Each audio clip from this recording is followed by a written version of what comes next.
A Arca da Aliança é um objeto secreto coberto de ouro, conhecida pelos judeus, cristãos e também muçulmanos. Também foi divulgada a um público mais amplo quando foi retratada em vários filmes. Mas o que é a Arca da Aliança?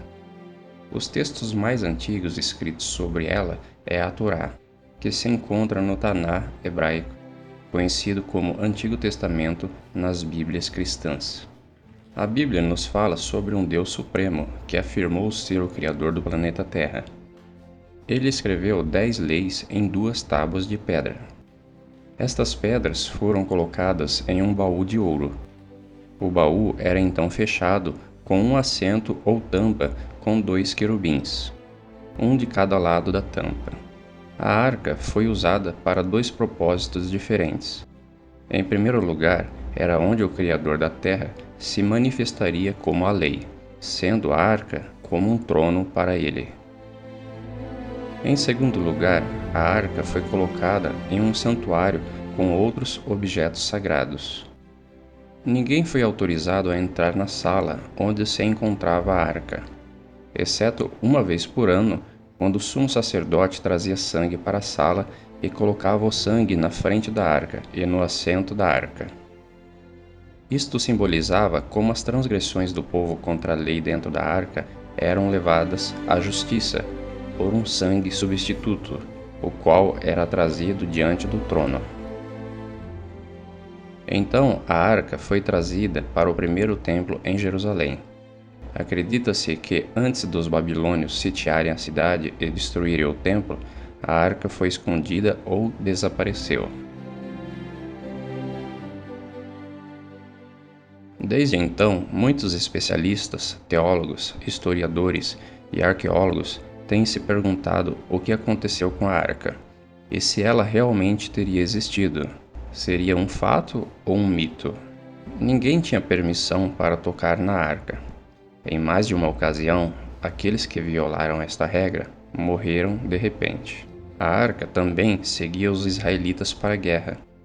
Quando foi capturada por inimigos, eles foram afligidos por pragas até que devolveram a arca aos seus guardiões. Pensando ter poderes mágicos, ao longo dos anos muitos passaram a procurar pela Arca da Aliança, ou têm tentado entender o seu significado. Muitos fizeram réplicas dela. Alguns alegaram ter descoberto a arca, mas até agora ninguém trouxe evidências de suas descobertas para que pudessem ser examinadas.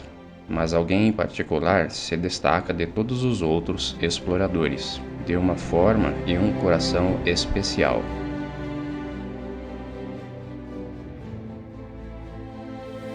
Por muito tempo, o desaparecimento da arca tem sido um mistério. Todas as fontes que mencionam seu esconderijo foram escritas muito tempo depois do seu desaparecimento, e claramente baseadas em lendas ou mesmo suposições. Da última vez que foi mencionada na Bíblia, foi quando o rei Josias ordenou que fosse colocada de volta no templo. Mas também sabemos que a Babilônia conquistou Jerusalém nos dias dos filhos do rei Josias, cerca de 35 anos depois. Algo interessante sobre isto é que não há menção da arca, apesar de outros objetos que foram levados para a Babilônia serem mencionados. No entanto, o livro de Macabeus, que foi escrito várias centenas de anos após o seu desaparecimento, menciona que a arca tinha sido escondida na montanha onde Moisés viu a terra prometida antes de sua morte. O livro de Baruque, um livro mais recente, menciona que Deus deixou a terra abaixo de Jerusalém engoli-la e que a arca surgiria novamente na superfície, no tempo do fim. E na literatura medieval, menciona que a arca havia sido levada para a Etiópia. Algumas especulações do século XX incluem lugares como o Egito e até a Irlanda. Mas o que é a arca? E onde ela pode realmente estar? A principal função da Arca da Aliança era ser a sede governamental de Deus em seu templo terrestre. A arca tinha muitas funções fora do santuário e não estava limitada a ritos de sacrifícios. Tanto dentro como fora do sistema do santuário, A arca era usada para defender o direito de Deus como juiz e único Deus verdadeiro e rei de toda a terra. Este direito estava escrito na lei dentro da arca, que estipulava que ele é o Criador e que, portanto, a terra pertencia a ele. O Deus da Bíblia disse: "A arca do Senhor, o Senhor de toda a terra." Josué capítulo 3, versículo 13. Porque toda a terra é minha. Êxodo capítulo 19, verso 5. Porque o Senhor Altíssimo é terrível. Ele é o grande rei sobre toda a terra. Salmos capítulo 47, verso 2. É por isso que a arca lidera a guerra contra a cidade de Jericó. Embora esta cidade não o aceitasse como Deus ou suprema autoridade na terra, ele ainda poderia julgá-los e sentenciá-los. Embora Nabucodonosor, o grande líder da Babilônia, não adorava o Deus de Israel, tanto ele como outros reis de grandes nações naqueles dias ainda eram julgados por Deus. Os assírios, medianitas, cananeus, egípcios, etíopes, filisteus e muitas outras nações que rejeitaram a Deus como seu Deus, ainda eram julgados de acordo com o padrão de Deus. Quando o último rei da Babilônia zombou de Deus, com alguns dos objetos sagrados do templo de Deus, sua sentença foi dada pelo Senhor em forma de uma mão que escreveu seu julgamento na parede na presença de todos. Deus mostra que não importa a que religião ou grupo étnico que você pertença, você será julgado de acordo com o padrão do Criador, e não por sua própria norma moral ou padrão moral da sua cultura específica. Uma das funções da arca era ir diante do povo de Deus no deserto, levando-os ao seu lugar de descanso.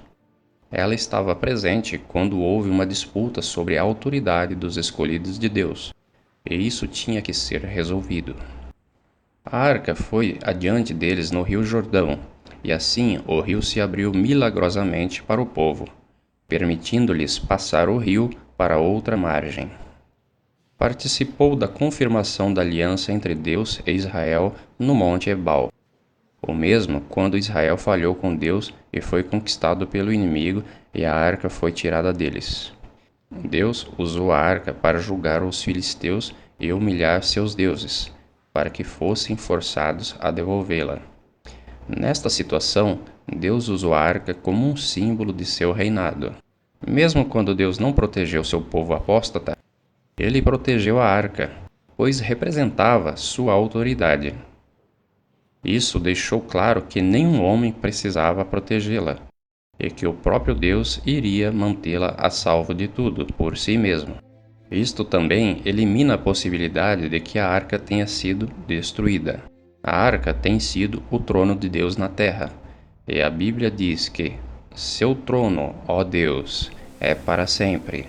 Enquanto Jeremias tinha acabado de testemunhar Jerusalém e o templo sendo destruídos, ele tinha algo totalmente diferente a dizer sobre o trono de Deus. Tu, Senhor, permaneces eternamente, e o seu trono subsiste de geração em geração. Então, o que realmente aconteceu com a arca? Deus disse a Jeremias que a cidade e o templo seriam destruídos. Ele estava preparado junto com muitos outros, e o mais natural a fazer era esconder o objeto mais sagrado, a Arca da Aliança. Uma palavra profética para o tempo do fim na Bíblia pode nos dar uma pista de onde a arca surgiria. E muitas nações virão e dirão: vamos subir para o monte do Senhor, porque de Sião sairá a lei, e de Jerusalém a palavra do Senhor. No século XIX, a arqueologia teve seu início quando vários estudiosos foram fazer pesquisas em ruínas encontradas no Oriente Médio. Desde tumbas e templos no Egito, a registros históricos e cidades bíblicas na Mesopotâmia e na Palestina, a Bíblia mostrou ser um livro preciso historicamente, comprovando cidades e nações antigas mencionadas ali. Escritos antigos de outras nações confirmavam as escrituras. Até então, a cidade de Babilônia era uma lenda, até que suas ruínas foram redescobertas. Mas Jerusalém era habitada desde o desaparecimento da arca. Muitas pessoas haviam construído novos edifícios em cima de edifícios antigos, e a velha cidade se converteu em camadas de história, uma sobre a outra.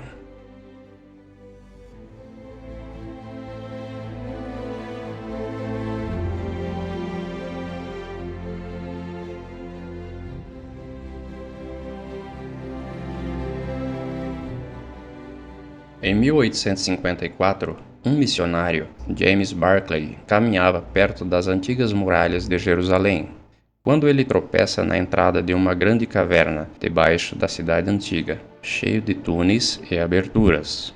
Estavam fechadas por séculos e teriam o comprimento de 5 quarteirões da cidade.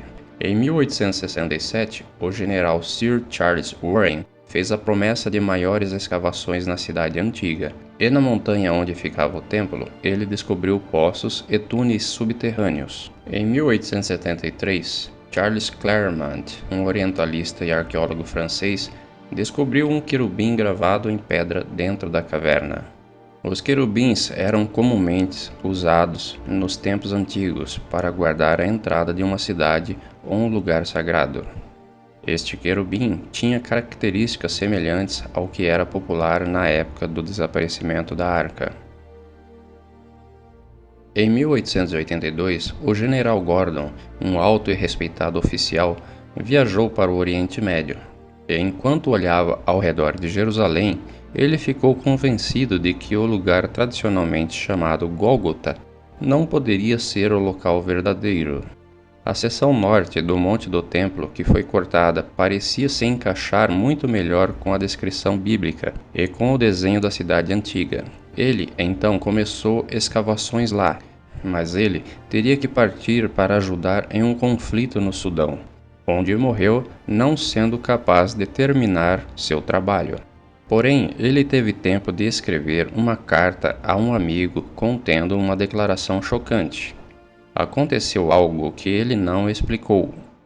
A montanha do norte, que Gordon identificou como a Montanha do Crânio, também era a localização da caverna de Jeremias, onde ele escreveu o livro das Lamentações, o mesmo livro onde Jeremias havia mencionado: "O trono de Deus permanece."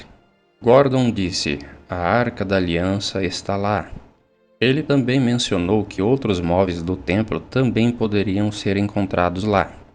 Uma declaração muito estranha, pois ele nunca conseguiu terminar sua escavação. Então, como ele sabia disso? O local foi deixado encoberto e as cartas do general Gordon permaneceram armazenadas em algum lugar seguro. Cerca de 100 anos depois, um homem chamado Ronald White começou a orar a Deus para usá-lo para mostrar ao mundo que a Bíblia é verdadeira. Ron já estava investigando a história do dilúvio e investigou as possíveis ruínas da Arca de Noé. Ele também estava estudando o êxodo de Israel desde o Egito, encontrando algumas rodas antigas de carruagens egípcias. Depois de uma das viagens de mergulho, ele visitou Jerusalém em sua viagem de regresso para casa. Em Jerusalém, caminhando ao longo da face de um penhasco com um amigo, sua mão subiu de repente por conta própria e apontou para um lugar onde alguns destroços e lixos jaziam na frente do penhasco. Sem entender por que e como, ele se ouviu dizer: "A caverna de Jeremias e a Arca da Aliança estão lá." Ron estava confuso com o que tinha acontecido, pois não havia tido uma experiência como esta antes. Nem sequer havia pensado em procurar a arca. Pensativo, ele foi para casa, tentando estudar e descobrir se havia alguma possibilidade de a arca estar ali. Ele estudou o período do cerco da Babilônia, na época em que a arca foi vista pela última vez. Ele tentou descobrir quando ela foi removida e também as limitações do tempo e o lugar para escondê-la. Estudou a possibilidade da arca estar escondida em algum lugar do sistema de túneis. Ele estava convencido que o próprio Deus o inspirou a encontrá-la. Ron começou a escavar com seus 2 filhos, onde sua mão havia apontado.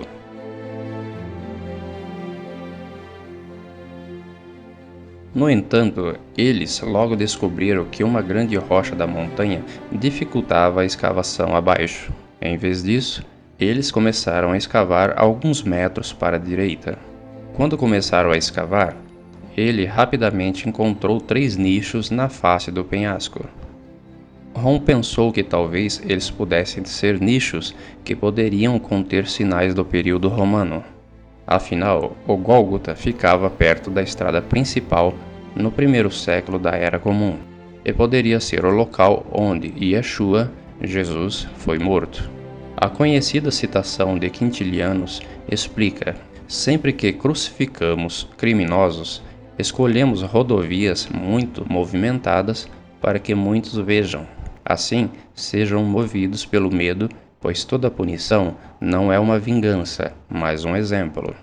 A localização do Gólgota, onde a igreja bizantina foi construída, não estava na estrada principal, mas este lugar, sim. Esses nichos poderiam ter sido usados para colocar placas que revelassem às pessoas os crimes que os criminosos haviam cometido. Ele começou a pensar que este lado do monte poderia ter sido o lugar onde as pessoas foram crucificadas. Ron continuou escavando para baixo, mas o terreno embaixo estava muito frágil. Por isso, eles voltaram ao local original na esperança de que eles pudessem cavar ao redor da grande rocha. Desta vez, eles descobriram que poderiam escavar entre o penhasco e a rocha. O penhasco quase formava um teto à medida que eles escavavam para baixo. Enquanto cavavam para baixo, ele rapidamente encontrou o que parecia ser uma corda no penhasco. Ele estava prestes a descobrir para que aquela corda teria sido usada. 38 pés abaixo do solo, eles encontraram o que parecia ser uma estrutura semelhante a uma cisterna. Era redonda, com escadas na parte inferior. Ron se perguntou se esta estrutura poderia ter sido usada para armazenar grãos e se posteriormente foi usada como cisterna. Com um cinzel, abriu a superfície e encontrou um grande número de pedaços de cerâmicas entre a sujeira e os detritos usados como enchimento para formar a cisterna. Quando ele mostrou estas peças de cerâmica às autoridades de antiguidades, ao examiná-las, eles informaram que algumas delas eram do período jebuseu. Os exemplares datados como mais recentes eram do período romano. Ele continuou ao longo da face do penhasco, abaixo de onde ele havia encontrado os nichos. Por causa das cerâmicas e moedas que encontraram, eles entenderam que estavam sobre o nível do período romano. Enquanto cavavam, ele encontrou muitos ossos de dedos que confirmaram suas suspeitas de que este lugar já foi um lugar de execuções. Além de crucificação, apedrejamento também era realizado durante a era judaico-romana. Fora da cisterna que Ron descobriu, ele encontrou outra circular no lado oposto. Apenas uma base da estrutura circular parecia estar intacta. Ao estudar a estrutura, ele encontrou uma seção bem preservada, com uma parede e uma pedra saliente que se encontrava horizontalmente fora da parede na face do penhasco.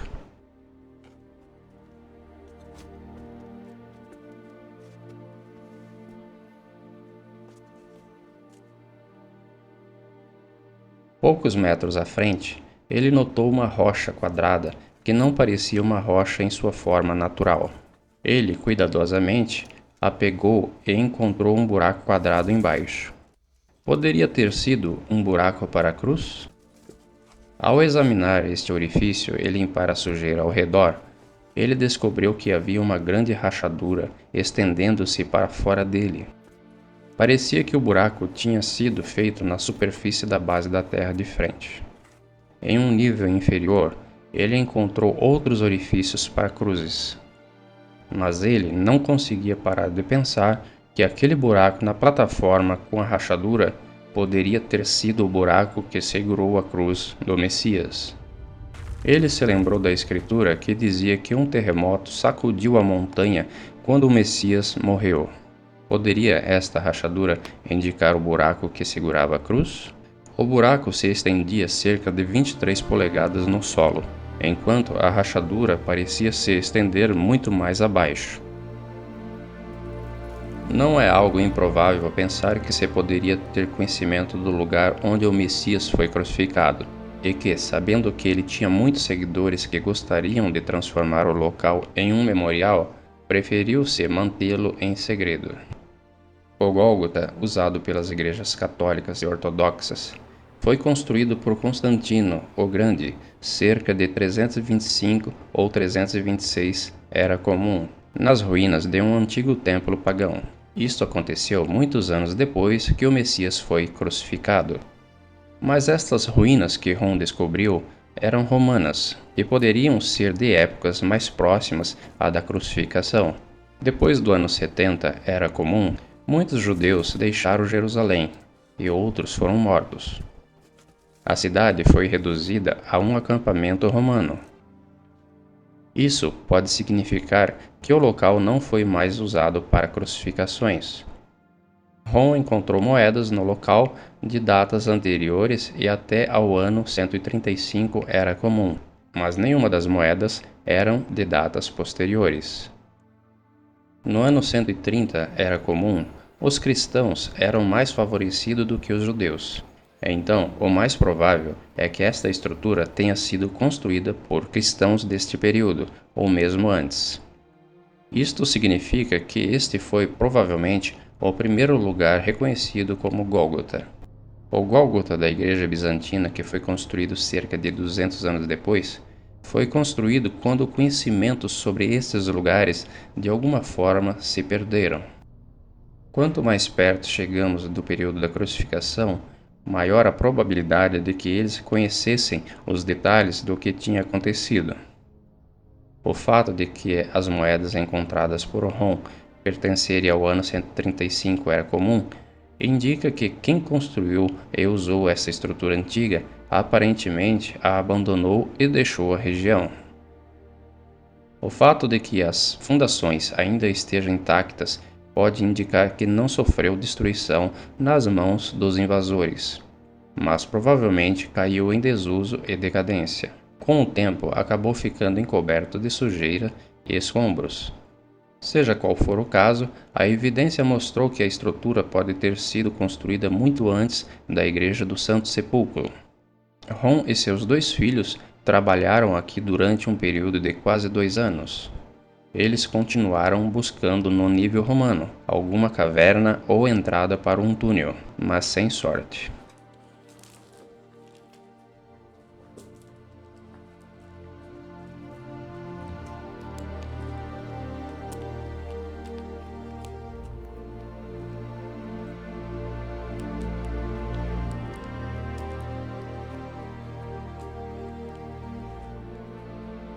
Rom teve a ideia de fazer uma fenda na parede do penhasco. Eles oraram e continuaram a fazer a fenda, usando martelos e cinzéis. E logo depois puderam ver um espaço aberto atrás. Então aumentaram o buraco para que eles pudessem entrar dentro da caverna. Dentro puderam ver que tinha 15 pés de altura e largura. Rom ficou inicialmente animado ao descobrir a caverna, pensando que a arca poderia estar ali. Porém, a caverna estava vazia, e lá havia um grande número de poços e aberturas dentro da montanha.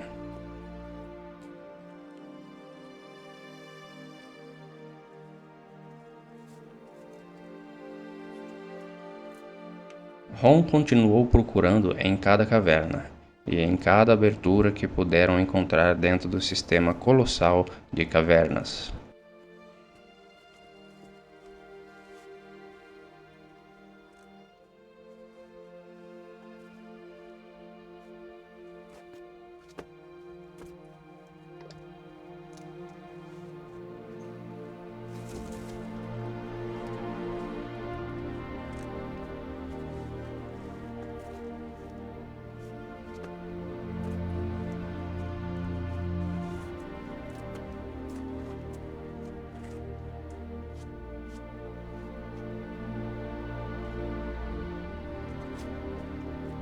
Por 2 anos, eles viajaram para os Estados Unidos para ganhar algum dinheiro em casa, e voltavam a Jerusalém para continuar a busca.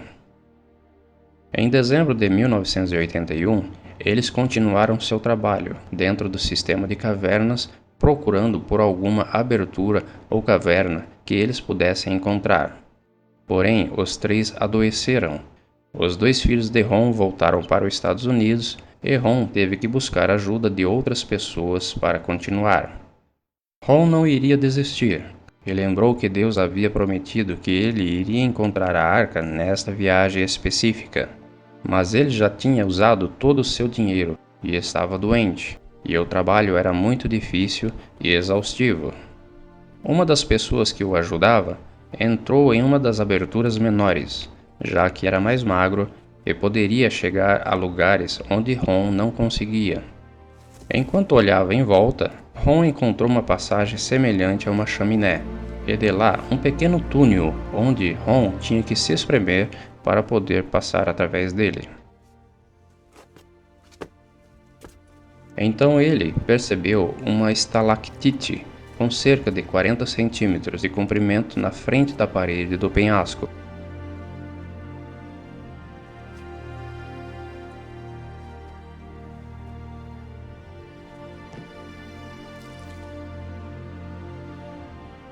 Atrás dele havia um buraco, e Ron tentou ver algo através dele, mas sem êxito. Para poder visualizar melhor, ele ampliou o buraco e pôde ver uma caverna dentro que não parecia ser tão promissora, pois parecia ser apenas uma caverna cheia de pedras. Mas ele estava determinado a olhar em todos os lugares. Ele, então, alargou o buraco o suficiente para seu ajudante entrar. Porém, seu ajudante saiu rapidamente com um olhar de espanto em seu rosto, gritando: "O que tem ali? O que tem ali? Eu não vou entrar novamente ali." Então saiu do sistema de cavernas rapidamente. Então Ron percebeu que poderia haver algo lá e alargou o buraco o suficiente para ele passar. Agora era 6 de janeiro de 1982. Havia um espaço de cerca de 18 polegadas entre as pedras e o teto.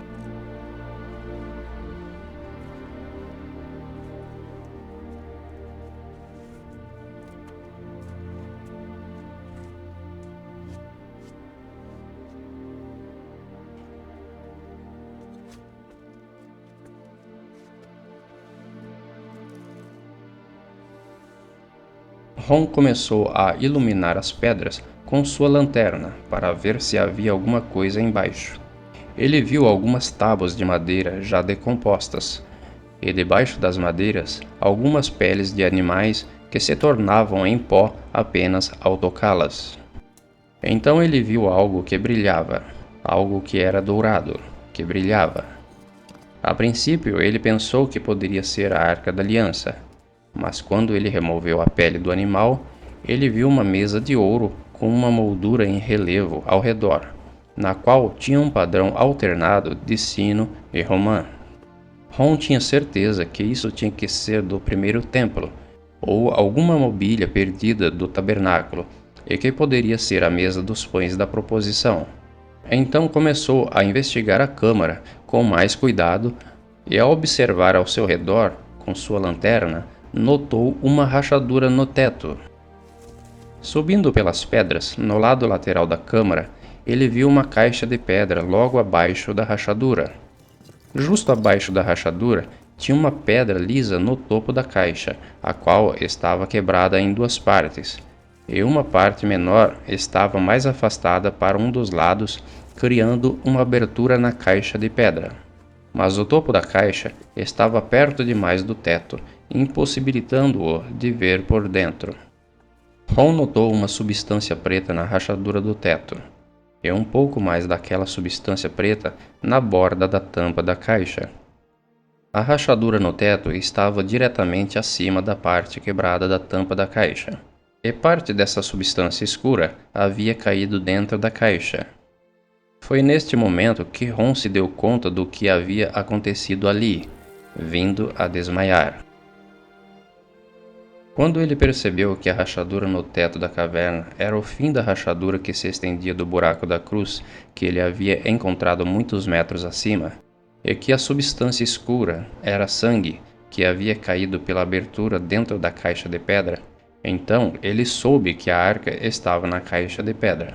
Mas a descoberta mais maravilhosa foi ver que o sangue do Messias tinha caído no assento da misericórdia, no propiciatório da Arca da Aliança.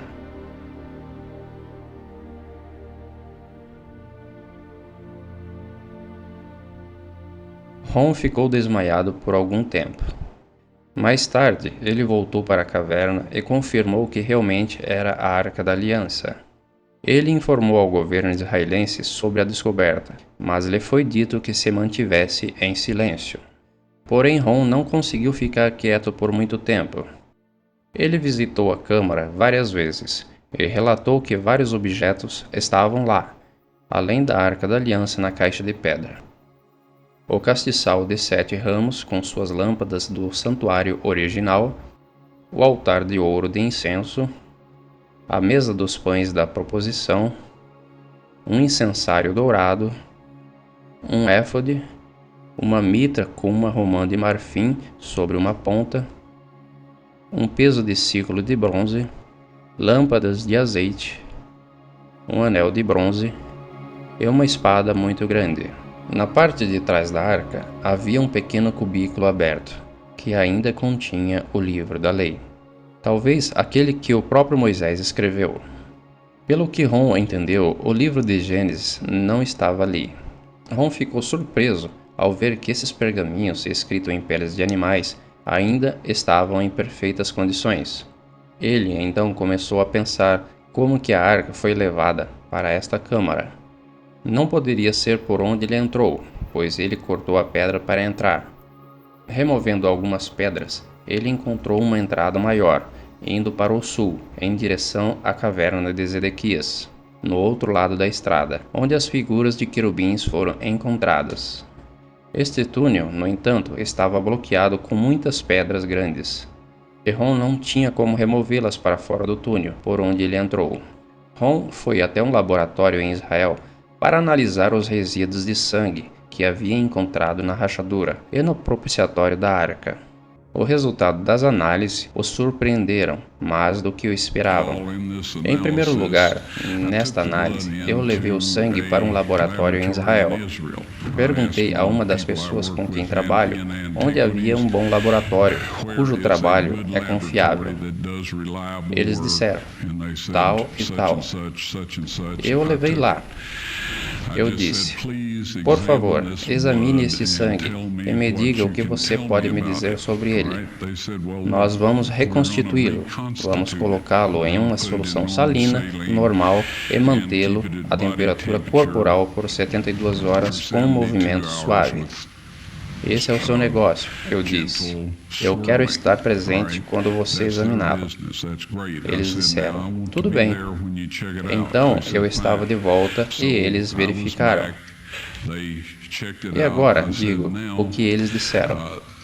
É sangue humano. É isso que podemos dizer. Eles fizeram todos os testes que precisaram fazer. Então eu disse, pegue um pouco dos glóbulos brancos e coloca-os em um meio de crescimento e mantenha-os na temperatura corporal por 48 horas. Eles disseram, isso não vai adiantar, porque é sangue morto. Eu disse, você faria isso por mim?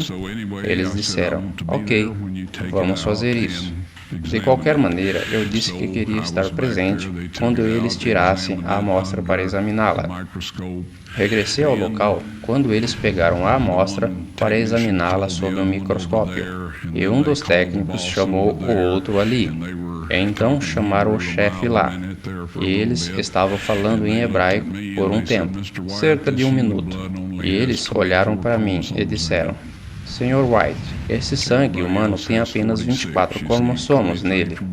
Cada pessoa tem 46, isto é, 23 cromossomos de sua mãe e 23 de seu pai, 22 autossoma ou mais de sua mãe e 22 autossomas ou mais de seu pai. Você recebe um X de sua mãe e você pode obter um X ou Y de seu pai. Este sangue tem 23 cromossomos maternos e um cromossomo Y apenas. Você vê, uma criança não poderia ter se desenvolvido se não tivesse autossomos de sua mãe. Então, todas as suas características físicas foram determinadas pelo lado da família de sua mãe.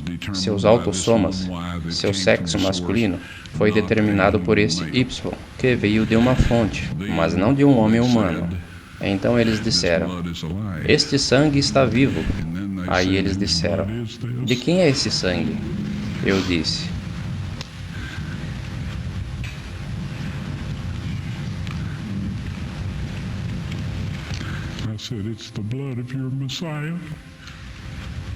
é o sangue de vosso Messias.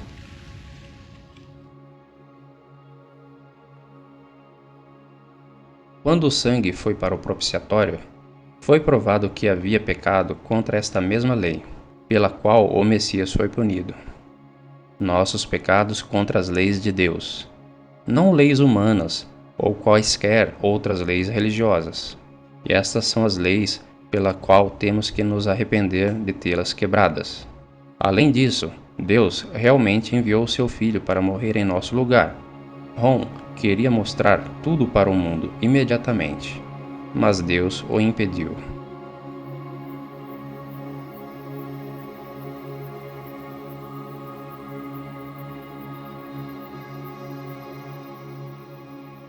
Em sua quarta visita, a câmara e o túnel foram limpos, e os móveis dispostos em sua ordem.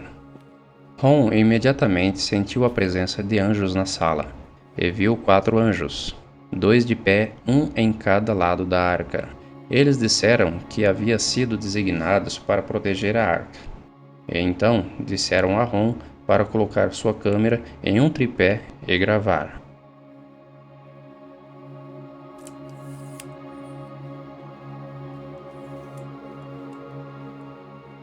Eles levantaram a tampa do propiciatório e o ajudaram a remover os 10 mandamentos escritos em 2 tábuas de pedra. Ron então os segurou, mostrando-os para a câmera. Eles então contaram a Ron quando Deus teria planejado mostrar isso ao mundo, no tempo apontado por Deus, quando a lei dominical entrar em vigor. Pouco tempo depois disso, estas tábuas serão mostradas ao mundo. Ron soube imediatamente o que o anjo queria dizer, já que havia estudado o assunto antes. O anjo estava falando sobre a aplicação da marca da besta, mencionada em Apocalipse, capítulo 13 e 14, como último engano e teste que virá sobre o mundo antes da vinda do Messias. A lei e o sangue do Messias são um testemunho contrariando uma versão feita pelo homem dos mandamentos de Deus, o qual será imposto às pessoas do mundo inteiro. Também confrontará as condições equivocadas de salvação, que foram anunciadas por muitas pessoas e líderes religiosos. Ron faleceu em 1999, sem ver o cumprimento. Mas ele sabia que a evidência do que aconteceu estava na fita, e ele usou seus últimos meses e anos para falar às pessoas sobre o amor do Messias, seu sacrifício por nós, e em seguida ele advertiu as pessoas sobre a marca vindoura da lei da besta. Por favor, ouça essa importante mensagem.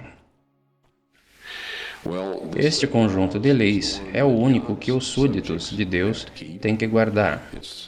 Está debaixo do seu trono no céu e na terra, pois a Moisés foi informado que ele fez sua morada, a morada terrena de Deus, segundo a forma que foi mostrada a ele no monte. O padrão que foi mostrado a ele na montanha, esse propiciatório, era o trono terreno de Deus, e ainda é. E a glória da Shekinah habitou lá por centenas de anos, até que os judeus se tornaram tão rebeldes no paganismo que Deus decidiu que ele não iria mais viver entre eles. Se observarmos um pouco depois a respeito do propiciatório, há uma declaração na Escritura que está em 2 Tessalonicenses, capítulo 2, que fala sobre o homem do pecado, que assentará no templo de Deus, se mostrando como se fosse Deus. Para ver isso rapidamente, isso implicaria que esse alguém poderia assentar-se no templo de Deus, e que teria que ser reconstruído. Mas há alguém lá agora. No planeta Terra, neste momento, há um indivíduo, e ele e seus antecessores nesta posição mudaram a lei de Deus. Eles eliminaram o segundo mandamento, que diz que você não deve fazer imagem de qualquer semelhança do que está acima no céu, nem embaixo na terra, nem a servirás. Isso, de alguma forma, interferiria na maneira como eles queriam fazer as coisas. Assim que eliminaram isto, eles dividiram o 10º mandamento em 2, de modo que até mesmo o número de mandamentos fossem 10. Sim, a tábua de pedra foi encontrada na Arca da Aliança. Eu pessoalmente as peguei, com a ajuda de 4 anjos, que levantaram um propiciatório que estimo que pesava cerca de 900 libras de ouro maciço. E um desses anjos me disse para tirar as tábuas de pedra para fora. Ele me disse que todos vissem essas tábuas. Assim que as peguei, coloquei de volta e fiquei tipo congelado no lugar. Bom, eu não consigo descrever o estado físico ou mental em que eu estava. Se eu não tivesse alguma evidência física para provar isso, eu teria pensado que teria sido um sonho ou algo parecido. Mas agora, as evidências estão prontas para serem mostradas. Mas não vamos dizer que, atualmente, eles estão na borda de uma pedra na mesma câmara. E foi onde o anjo as colocou depois que eu disse a ele que não sabia o que fazer com elas. Foi-me dito que estas tábuas seriam apresentadas com a evidência do sangue, quando a lei da marca da besta, quando a lei dominical se tornar obrigatória. Agora eu sei que todos se perguntam, o que é isso? Todos nós ouvimos rumores e histórias sobre isso. Vou contar rapidamente de forma simples. Se você guarda os 10 mandamentos que Deus escreveu sobre estas tábuas de pedra, sobre o que ele disse nos Salmos 89 e 34, eu não esquecerei minha aliança, nem mudarei o que saiu de meus lábios. Ele falou dos 10 mandamentos, desde a montanha. Ele os escreveu em pedras e disse que nada mudará. Se você guarda essa lei, você receberá o selo de Deus. Em breve haverá um conjunto de leis feitas por homens com as melhores intenções, cercado por uma série de elogios célebres e petições sepulcrais. Isso é todo tipo de história e tudo isso instigado pelo diabo, para fazer você crer que isso é a melhor coisa que poderia acontecer à raça humana, de tal forma que você desejará seguir essas leis voluntariamente. Esta lei feita pelo homem exigirá que você quebre os 10 mandamentos de Deus. O Messias disse aos fariseus que em vão vocês adoram a Deus, ensinando doutrinas e mandamentos de homens. Se você guarda estas leis humanas e quebra os 10 mandamentos de Deus, você receberá a marca da besta. Ninguém tem a marca da besta neste momento. Você só poderá tê-la depois que essas leis forem obrigatórias. Agora, é tão difícil quando uma quantidade de leis feitas por homens são aprovadas e os forçam a obedecer, onde requerirão que os 10 mandamentos de Deus sejam quebrados. A pena por não guardar estas leis humanas é que você não será capaz de comprar ou vender. Esta é a marca da besta. Diremos, amigos, guardem esta lei e receberão o selo de Deus. Guardem as leis feitas pelos homens, obrigando a quebrar a lei de Deus, e teremos a marca da besta. Pode parecer algo simples. Eu sei que há pessoas que dizem que a marca da besta é um chip de computador e todos os tipos de histórias. Esta é a guarda das leis dos homens, em vez das leis de Deus. Como o Messias disse aos seus discípulos quando ele falou dos líderes judeus em seus dias: porque em vão adoram a Deus, ensinando doutrinas e mandamentos de homens. Deus não aceitou a oferta de frutas e vegetais de Caim. Ele não aceitará quaisquer substitutos por nossa lealdade a Ele, mantendo seus 10 mandamentos. E chegará o momento em que você não será capaz de comprar ou vender. Deus disse: Não esquecerei meu pacto, nem mudarei o que saiu dos meus lábios. Isso significa os 10 mandamentos, que é a aliança. Ele não mudará o que falou no topo da montanha, que está registrado no 20º capítulo de Êxodo. Ele não vai mudar isso. Quando eu vi as tábuas de pedra e vi o que diziam, elas diziam exatamente a mesma coisa que o texto hebraico original do livro de Êxodo. Exatamente. E isso não vai mudar. Agora, a Bíblia nos avisa que Satanás virá com milagres e enganos. Como podemos dizer que Satanás faz milagres? Porque ele é um ser sobrenatural, e todos os anjos caídos são seres sobrenaturais. Eles podem fazer coisas que são milagrosas aos nossos olhos. Como podemos saber que é de Deus e que não é? Se eles disserem que os mandamentos de Deus são válidos e que quebrar esses mandamentos é um pecado, então eles são de Deus. Se eles disserem qualquer outra coisa além disso, eles não são de Deus, e não temos que escutá-los, apesar de qualquer tipo de milagres que eles façam. As tábuas de pedra serão exibidas após a lei dominical nacional, quando for obrigatória. Estas foram as palavras exatas do anjo, tal como eu as recordo.